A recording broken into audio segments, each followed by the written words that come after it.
Setia Rahel Amanda dari kelas Ekonomi Syariah 3 dengan NIM 2221050200025. Baik, di sini saya akan menjelaskan tentang ekonomi terbuka makroekonomi Islam. Perekonomian terbuka adalah perekonomian suatu negara yang terlibat secara luas dalam perdagangan antar negara atau internasional. Sistem perekonomian terbuka terdapat empat sektor pelaku ekonomi. Pertimbangan suatu negara untuk memilih apakah menganut perekonomian tertutup atau terbuka didasari oleh idealisme.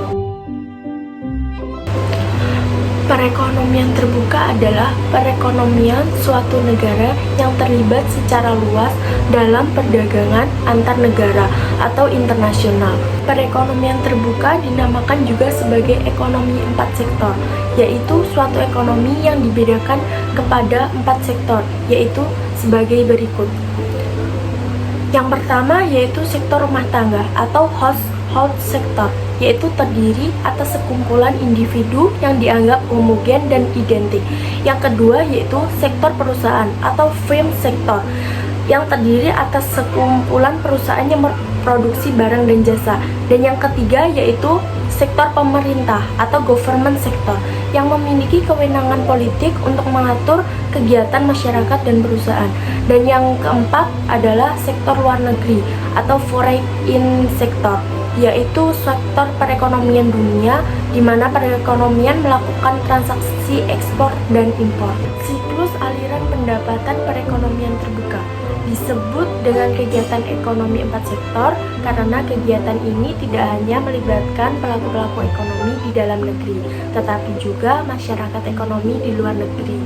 Dalam ekonomi yang melakukan perdagangan luar negeri, aliran pendapatan dan pengeluaran apabila diperhatikan, maka didapati bahwa aliran yang berlaku dalam perekonomian terbuka adalah berbeda dengan perekonomian tiga sektor sebagai akibat dari wujudnya kegiatan ekspor dan impor.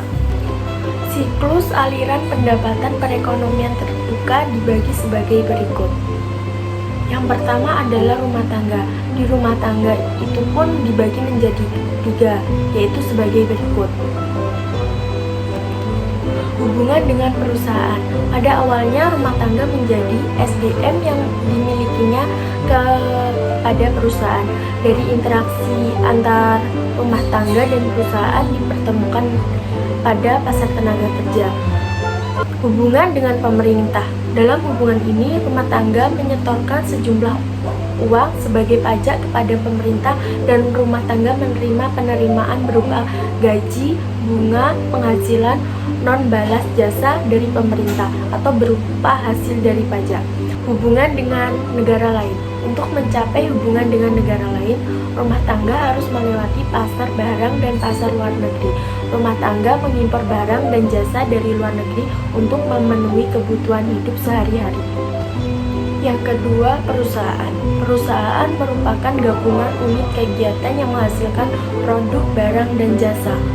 Yang ketiga, pemerintah bertindak sebagai pembuat dan pengatur kebijakan masyarakat dan bisnis. Yang keempat, negara-negara lain. Negara-negara lain atau dunia internasional menyediakan barang dan jasa untuk kepentingan rumah tangga yang dilakukan di pasar luar negeri, dari pasar luar negeri masuk ke pasar lokal.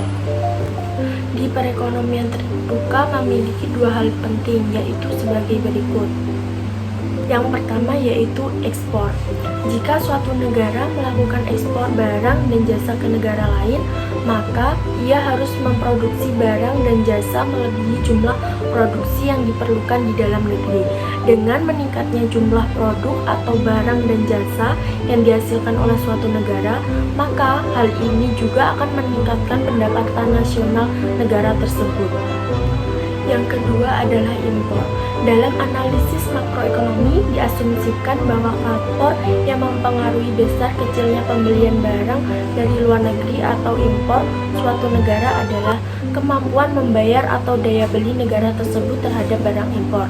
Maka makin tinggi kemampuan membayar daya belinya, maka tinggi tinggi pula impor yang dapat dilakukannya, karena tinggi rendahnya daya beli suatu negara dipengaruhi oleh tingkat pendapatan nasionalnya.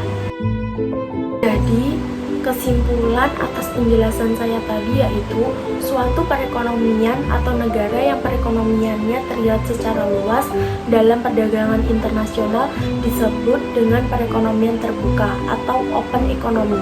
Perekonomian terbuka adalah suatu sistem ekonomi yang melakukan kegiatan ekspor dan impor dengan negara-negara lain di dunia ini. Karena kegiatan ekspor dan impor merupakan bagian yang penting dalam kegiatan setiap perekonomian. Sekian presentasi dari saya, apabila ada kurang lebihnya mohon maaf. Wassalamualaikum warahmatullahi wabarakatuh.